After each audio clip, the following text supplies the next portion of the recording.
어디로든 갈 수 있는 튼튼한 지느러미로 나를 원하는 곳으로 헤엄치는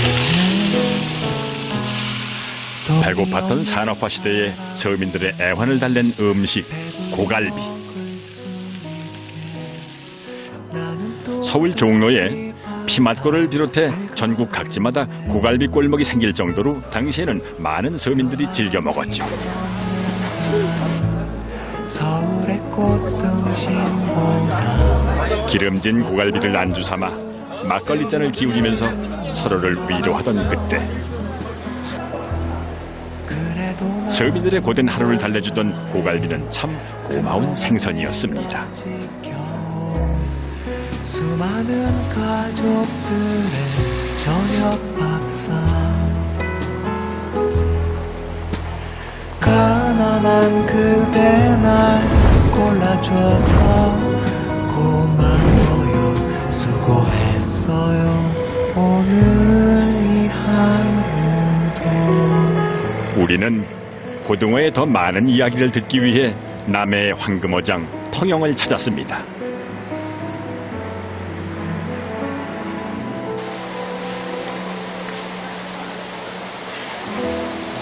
적당한 수온으로 1년 12달 풍어를 이루는 통영의 한 전통시장.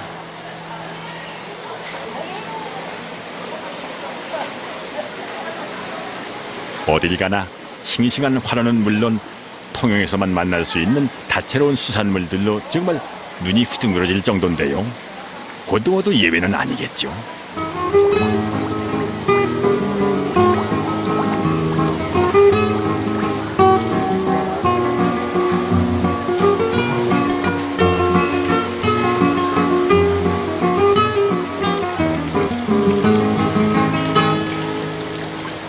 제주도에서 고등어가 통영까지 올라오는 거는 그 이유가 멸치 잡아먹으러 올라온단 말이에요. 그러니까 통영에 이렇게 신선한 멸치들이 나기 때문에 멸치 억수로 싱싱하죠.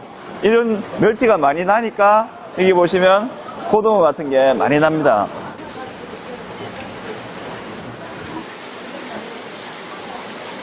신선한 멸치대를 따라서 제주도에서 통영까지 빠르게 헤엄쳐온 바다 여행자 고등어.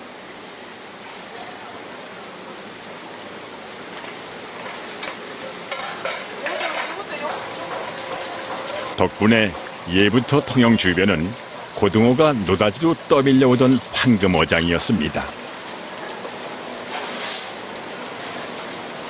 기록을 찾아보니까 고등어에 대한 이야기가 가장 많이 나오는 것은 1920년대 중반과 30년대입니다.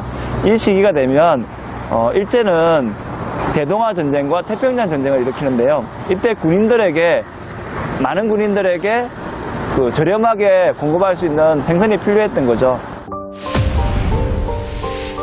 결국 고등어나 멸치가 넘쳐나는 황금어장 통영은 일본이 조선의 수산물, 그중에서도 고등어를 수탈해가던 어업 전진기지로 전락해버린 거죠.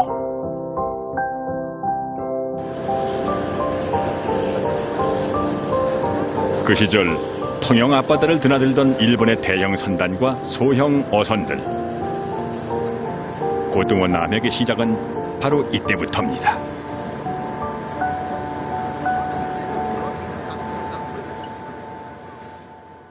사실은 이제 고등어 남획 문제가 나온 것은 당시 일제시대 같은 경우에 조선의 어법과 일본의 어법을 비교해보면 알 수가 있습니다. 당시 조선 사람들은 그물을 던지는 수준이라든지 고정된 자리에 그물을 놓는 수준이었는데요. 당시 주 재료는 칡이었습니다. 그래서 줄기를 아무리 엮어서 잡아봐야 고등어를 많이 잡을 수가 없었죠. 근데 그에 반해서 일본 사람들은 대자본을 이용해서 엄청나게 큰 고등어배를 만들었습니다. 고등어배 역시 전문화시켜서 불배를 하고 그물을 끊는 배를 하고 그 자리에서 잡아서 고등어배가 다시 돌아오지 않고 육지로 바로 이송하기 위해서 운반선까지 해서 한 개 선단을 만들어 버렸던 거죠. 그렇게 해서 엄청나게 고등어를 한꺼번에 많이 잡아버린 데다가 이 엔진 기술, 과학 기술이 발달하면서 처음에는 고등어 어군을 따라가던 선단들이 이제는 고등어보다 빨리 가서 고등어를 잡아버리는 거죠. 당시 일본의 고등어 선단은 한 번 출어로 수십만 마리의 고등어를 잡아들이길 반복하는데요. 조선의 근대 어업은 이로 인해 큰 타격을 입게 됩니다.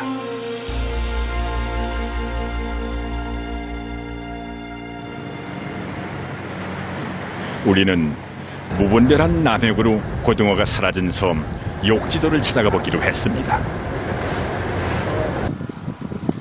대체 그 많던 고등어는 다 어디로 갔을까요? 고등어 배가 사라진 자리에 위치한 욕지도의 작은 카페. 할머니 바리스타가 커피를 내려주는 이곳은 고등어 풍년이었던 시절을 생생히 기억하고 있었는데요.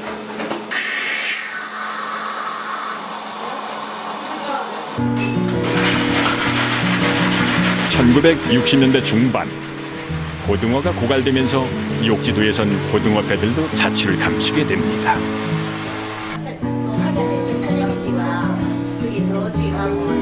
물론 고등어를 보관했던 간독은 남아있지만요.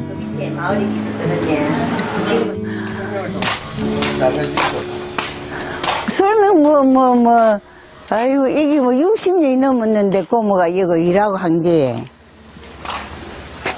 기억도 다 많이 없어지고 이게 간동 아닙니까 안에. 그러니까 이 말하자면 째놨다가 바람 보고 고기 안 잡힐 때 이물을 많이 보게 해서 싣고 나가는 거 그런 제장고 한 가지 말하자면 창고가. 그럼 나는 이제 인부 돈 든 거하고 소금 몇 거 많이 들었는 그런 거 다 이제 그래도 옛날이라도 아버지 엄마가 뭐 국민학교도 보내놔놓은 게 그냥 일본 끓여도 그걸로 한다 이가. 일본 끓여 5년 배웠으니까나 국민학교 1학년부터 5학년까지 2학년 때 해방되시니까. 그럼 그런 거 이제 적고 말하자면 땡이 한 가지씩 해주고 막 그래갖고 이제 그러니까 나같이 그 83살이니까 아들아 나 몇십년 안 된다 이게. 갓 잡아온 고등어를 염장에 보관했던 간독. 5만 마리, 5만 마리. 바닥을 파서 만든 간독은 그 깊이만 해도 3m가 훌쩍 넘습니다. 수협에도 이렇게 이런 큰 저장고가 있었고 또 민간인들 이제 개개인의 이제 어업하는 개개인 집집마다 이렇게 크고 작은 간독들이 다 조금 있었어요. 고등어가 노다지로 떠밀려 오던 시절 쉽게 상하는 고등어를 염장해 켜켜이 쌓아두고 먹는 지혜가 담긴 간독.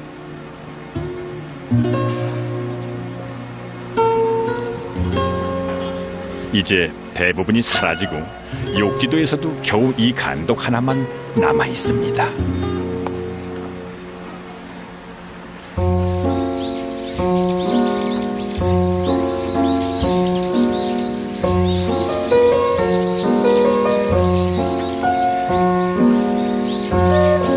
주변의 크고 작은 섬들을 올망졸망 거느리고 있는 섬 욕지도.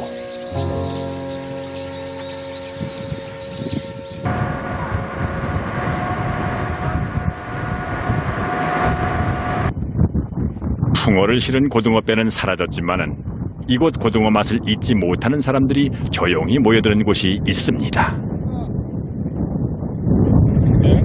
고등어 잡으러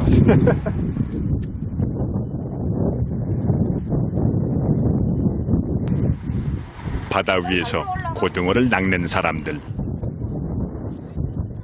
때로 도나보다. 지금 왔어. 내가 왔어요.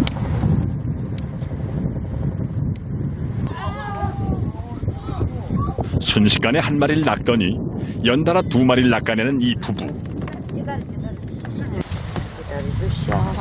아, 2마리 뭐예요? 고등어예요.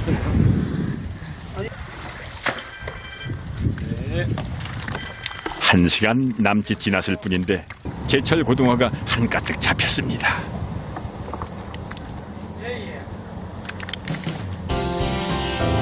사실 10월이면은 여름 내 서해나 동해로 올라갔던 고등어가 월동을 위해 남쪽 바다로 내려오는 시기입니다. 적당한 수온과 먹이를 찾아서 긴 여행을 하는 셈이죠.